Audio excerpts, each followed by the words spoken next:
never planned to walk through the outer ring of the Aurelian market that day. No one sane did.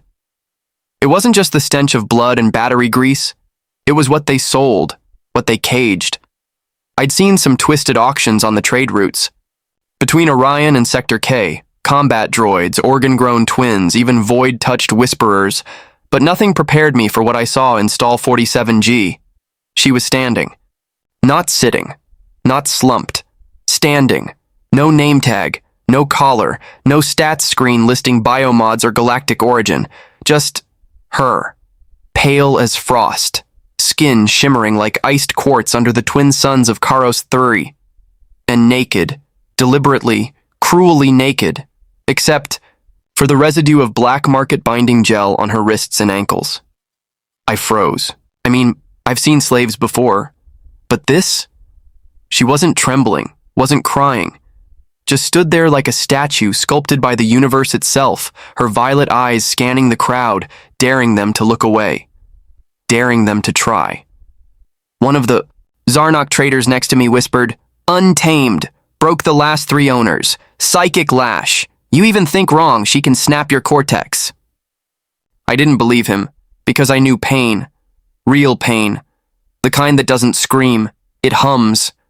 I'd felt it when my ship went down in the Arcos belt, and my co-pilot Marin bled out next to me whispering her kid's name. I'd felt it when Earth was annexed and I lost my citizenship in a single download. But what I saw in her? That wasn't rage or defiance. It was abandonment. She looked like someone who'd waited too long. For rescue, for kindness, for anything. The auctioneer, a bulbous Norith with leaking eye sacs, was losing patience. No bids? Again? Come on, folks. Genuine Threxian hybrid, cold adapted, reflexes off the grid, might even breed with humanoids. If conditioned. The crowd shuffled, looked away. Even the bounty hunters avoided her. She wasn't valuable. She was contaminated merchandise, someone else's failed experiment in a world that hated mistakes. I didn't know what pushed me forward. Maybe it was that flicker of hope in her eyes, so brief I almost thought I imagined it.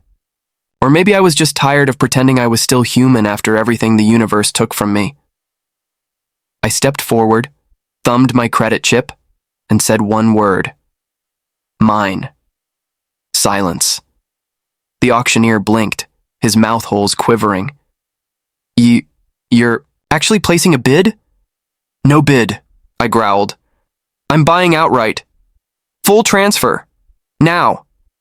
A sick grin spread across his face like leaking engine oil. She's cursed, you know. Killed a handler with just a look.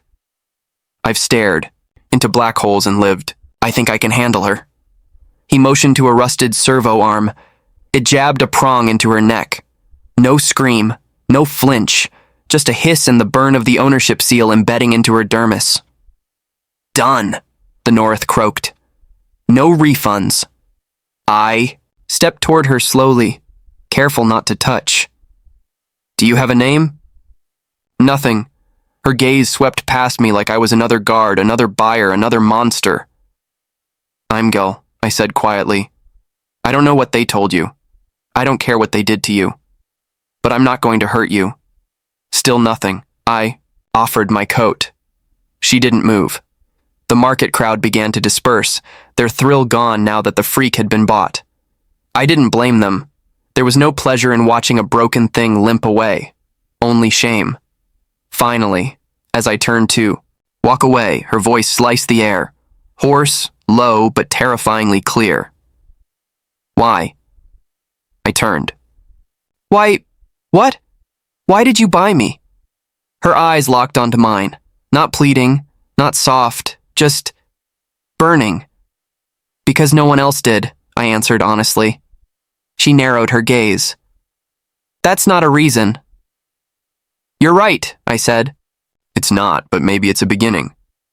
I didn't expect her to follow me, but she did, barefoot, bleeding, silent, all the way through the alleyway heat vents, past the smugglers and the flesh peddlers, past the exit checkpoint where the guards scanned my chip and glanced once at the girl beside me before looking away, like they didn't want the responsibility of what I'd just done.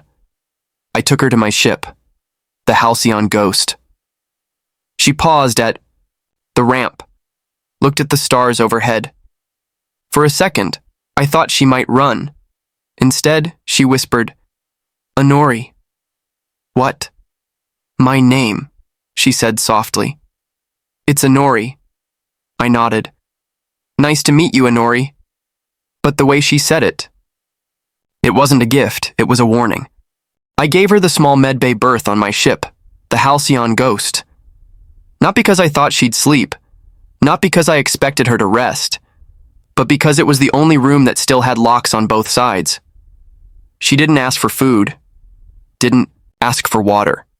Just stood there under the dim blue light, eyes fixed on the ceiling like she was counting invisible constellations only she could see. Her body was scraped raw in places, nothing life-threatening, just the kind of injuries people don't bother to bandage when they don't plan on healing you. I placed a thermopatch kit near her cot, not close enough to make her feel threatened. "You can use these if you want.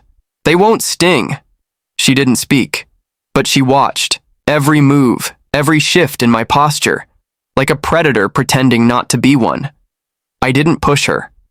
I've made that mistake before. With a girl named Orin on Vega 9. She'd been rescued too, abused, drugged, barely coherent. I offered her shelter, food, even escape. She smiled, then stabbed me in the lung with a spoon handle and vanished into the frost dunes. That scar still burns when I lie. I left Anori alone and locked myself in the cockpit, engaged a light autopilot drift across the neutral zone.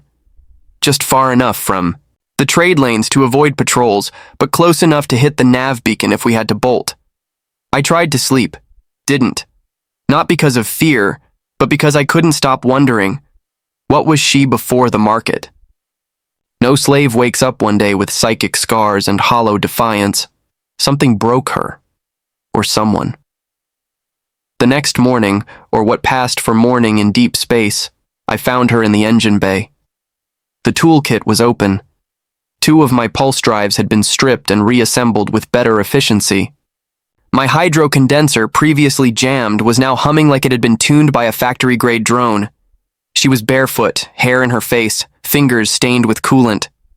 I didn't say a word. But she did. "You let your ship bleed," Anori muttered without looking up. "It's sad." I stepped closer, slowly. "You fixed all this?" She shrugged. It was weeping. I don't like the sound of weeping.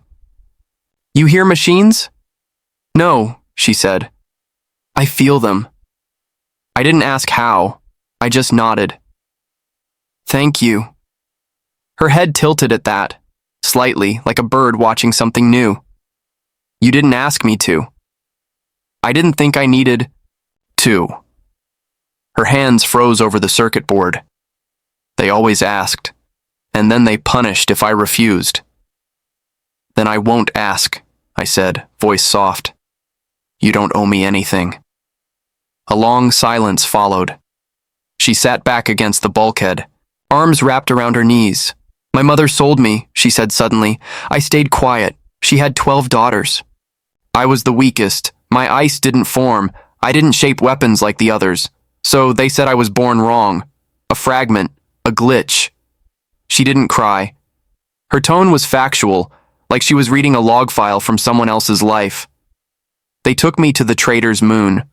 Said I was to be exchanged for a prosthetic arm for my sister. The trader couldn't believe his luck. Said I had rare genes. My mother didn't even say goodbye." I exhaled slowly. "They're monsters." She looked up at me then. Her eyes, they weren't just sad. They were searching. "No," she whispered. "They were survivors. We all do what we must." There was no self-pity in her voice, just quiet resignation. And that scared me more than any weapon could. Later that night, she stood outside my quarters. "I want to earn my space," she said flatly. "Don't treat me like a pity case. Give me tasks." I stared at her, trying to read her face. "You're not property, Anori. You don't have to prove yourself." "I want to," she said. "Because I chose to. Not because someone demanded it. That was the first time I saw the faint shimmer of pride in her posture, a hint of what she might have been before the universe smothered her light. All right, I nodded. There's a backlog of engine recalibrations. Some of the relay systems need work. You can start there. She nodded once and disappeared down the corridor. For the next few days, she worked like a ghost, silent, precise, tireless. My ship began to run better than it had in years. The creaks and hums I'd grown used to vanished. The systems began to sing. But something else changed too. She began humming. Not a song. Not in any language I knew. Just a soft rhythm, like starlight echoing off old bones. I didn't mention it. Didn't want to startle her out of it. One evening, over ration cubes and spiced water, she finally sat at the table across from me. Not hovering near it, not standing with arms crossed. She sat. "What is this?" she asked, poking the gelatinous cube. "Chikra meat. Synthetic. Almost tastes like the real thing. You ever had it?" She took a bite. Paused. Then, to my surprise, smiled faintly. "It's awful," she said. I laughed. "Yeah, but you get used to it." Her smile faded. "That's what I'm afraid of." "What?" "Getting used to things I shouldn't." I didn't have an answer for that, but I knew exactly what she meant. The third week aboard the Halcyon Ghost, Anori stopped flinching at door sounds. It was a small change, but I noticed. She no longer stiffened when the airlock hissed or when boots hit the deck too hard. She walked with steadier feet, her spine less coiled, like she was no longer expecting pain from every corner. But there was something else too. She had questions. "Why is your AI disabled?" I blinked. "It's not disabled, it's offline. Permanently." She narrowed her eyes. "That's not an answer." I sighed. She was my wife. Anori rose. "The AI? Sort of. Before the war, my wife Mira was dying. Neural degradation, no cure. We tried to preserve her consciousness. Experimental tech. She lived inside the ship systems for a year after her body failed. I didn't need to finish the rest. She understood. She always understood more than she let on. "I'm sorry," she said quietly. I nodded. "Me too." After that, she never entered the cockpit without asking. That same night, while patching coolant leaks under the floor grates, she said something that clung to my chest like a whisper you don't want to repeat. "Kael, what do you think I am?" I looked at her through the steam haze. "I think you're brilliant with tech. I think you survived things no one should. I think you're—" "No," she cut me off. "I mean, what am I? My DNA isn't Threxian. Not completely. My blood runs cold, but my skin burns in solar winds. I process language like a human, but dream like a machine. I don't know what I am." I could have lied. Could have told her it didn't matter. But the truth was uglier and more sacred. "You're not broken," I said slowly. "You're unclassified. That's rarer than you think." Her breath hitched, slightly. That was the closest I'd ever seen her come to crying. We drifted near the Droskin Nebula 2 days later to avoid patrol sweeps. I used to love it there, clouds of purple mist and silent thunder drifting through endless black. But that time, I felt watched. Anori sensed it first. "Kael," she said from the rear corridor, "we're being scanned." I raced to the console. Low-frequency ping. Directional. Military grade. Someone was tracking us, not just passively, but narrowing in. I jammed the coordinates into evasive mode, but before we could pivot, a flicker appeared on the long-range radar. Then a voice crackled. "Through our outer comms, Vessel Halcyon Ghost, power down and prepare for boarding. You have unauthorized cargo. Repeat, power down or be fired upon." Anori's hand hovered near the weapon locker. "Don't," I warned. "If we arm ourselves, they'll atomize us." Her eyes were colder than space. "They'll take me back. I won't let them." I'd barely finished the sentence when she did something I'll never forget. She walked into the ship's neural core and merged. No helmet, no conduit gloves, She just placed her palms on the interface panel and pushed. Her veins lit up like bioluminescent wires. The ship groaned. "Anori, stop! That'll fry your cortex." But her voice came through every speaker, distorted, godlike. "Trust me." She rerouted every system. Engine thrust, power, even shield polarity. The ship jumped sideways through a gravity well I didn't even know was there. 1 second we were being targeted. The next, empty space. When it was over, she collapsed. In my arms, skin flickering with static burns, I carried her to the medbay, her breath shallow, eyes unfocused. "You risked your life." Her lips moved faintly. "I didn't want to be caged again. Not by them, not by anyone." "You're not," I said, cradling her against my chest. "Never again." She slept for 19 hours. When she woke, her first words were, "We need to go to Xenar 4. "What's there?" "Answers," she said. "And someone I thought was dead." We reached Xenar 4 after 3 light jumps and a smuggler's detour through the Mirak rings. It was a dead planet to most, a mining world. Turned ruin after a core collapse, but Anori knew better. "There's a bunker," she said. "Sector D18, beneath the ash fields." We landed in silence. The world smelled like burnt wires and forgotten wars. She led the way, boots crunching through black soot. I followed, blaster, holstered but ready. Inside the crater, we found the entrance, a sealed vault, half buried, coded in Threxian script. She placed her hand on the panel. It opened without a sound. Inside was a lab. Cold, still powered. Screens lit up as we entered. Cryo chambers lined the walls, but only one was occupied. A woman, same violet eyes, same silver-streaked hair, but older. Worn. Anori's breath caught. "Mother." I stepped back, stunned. This was the woman who'd sold her? The chamber released with a hiss. The woman collapsed forward, gasping, shivering. Anori knelt beside her, trembling. "Why? Why did you abandon me?" The woman looked up, tears forming. "I didn't. They made me choose. One daughter to save, the rest to perish. I gave you away because you were the only one who might survive. You were different. You could adapt." Anori's voice cracked. "You sentenced me to torture." Her mother sobbed. "I sentenced you to life." Anori didn't speak for a long time. After her mother collapsed into silence, the bunker felt like a graveyard, one where the dead were still breathing but weighed down by memories too heavy to move. I stayed close but said nothing. This wasn't my pain to narrate. It was hers. All I could do was guard the perimeter and wait for the storm to pass or ignite. When Anori finally stood, her hands were trembling, but her voice, steady, measured, like ice forming over boiling water. "Did you know what they did to me?" Her mother didn't answer. "They stripped me, scanned me, burned my skin to test regeneration. They forced psychic bleeding until my nose ran with static. And when I didn't break, they tried to breed me like a lab rat." Her mother looked up, eyes swollen. "I thought you'd escape. I thought you'd be smart enough to vanish before they reached that phase."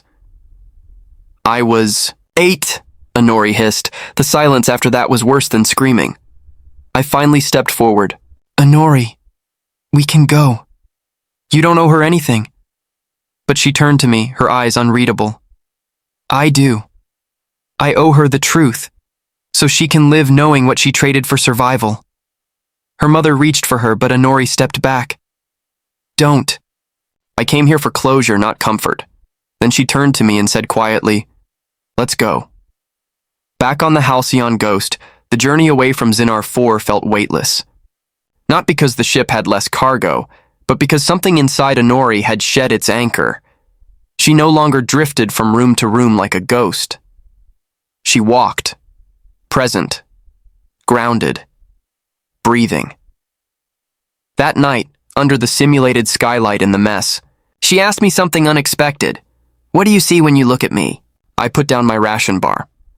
"What kind of question is that?" The kind that matters. Everyone who's ever looked at me saw something else. A tool, a weapon, a mistake. I want to know what you see. I leaned back, letting my eyes wander. Over her, not as a specimen, not as a survivor, but as a soul that had weathered more than stars should allow. I see someone who chose to live when she had every reason not to. Someone brilliant, dangerous, and still becoming. She blinked, then smiled faintly. Becoming what? Whatever the hell you want. Her hand grazed mine. Slowly, hesitantly. And for the first time since I'd met her, her touch wasn't cold. I don't know what a future looks like, she whispered, not when I was never supposed to have one. You don't need to know, I said. You just need someone who won't let you forget you deserve it. We slept side by side that night. Not lovers, not saviors. Just two broken things, keeping each other warm under the hum of a stolen sky. A week later, we found trouble again. A bounty marker had been placed on Anori's genetic signature, not by the government, not by a traitor. By scientists, they called her Project Heraeth. A hybrid prototype created from multiple failed species, spliced with human adaptability. She wasn't born. She was built. Her mother wasn't her real mother, but a geneticist gone rogue who implanted the embryo in her own womb. Everything we knew was a lie. But that didn't shake her. Not anymore. We fight, she said, voice like thunder cloaked in snow. No more running. And we did. We reprogrammed the ship's signal to mimic a phantom vessel from the Omega graveyard. We lured the bounty team into an ambush orbit. I distracted their lead cruiser, Anori. She infected their systems like wildfire. No weapons, no screams. She turned their tech against them until their engines folded inwards and left them drifting, powerless and forgotten. When it was over, she didn't gloat. She just whispered, now they know what becoming looks like. Weeks passed. Galaxies turned like clockwork. And somewhere between stolen markets and blinking stars, she started laughing. Genuinely laughing, like joy was no longer an alien sound. In her throat. She wore armor she built herself. Elegant glacial blue plating with pulsar joints. She named it Resonance. Why that name? I asked once. Because for the first time in my life, she said, I feel like my soul is vibrating in harmony with something. With what? She looked at me, and this time, didn't look away. You. Now, when traitors talk of ghosts and rebel ships in the far sectors, they speak of us. Of Kael, the human who bought a weapon and freed a heart, and of Anori, the girl no one would buy, now the queen of her own name.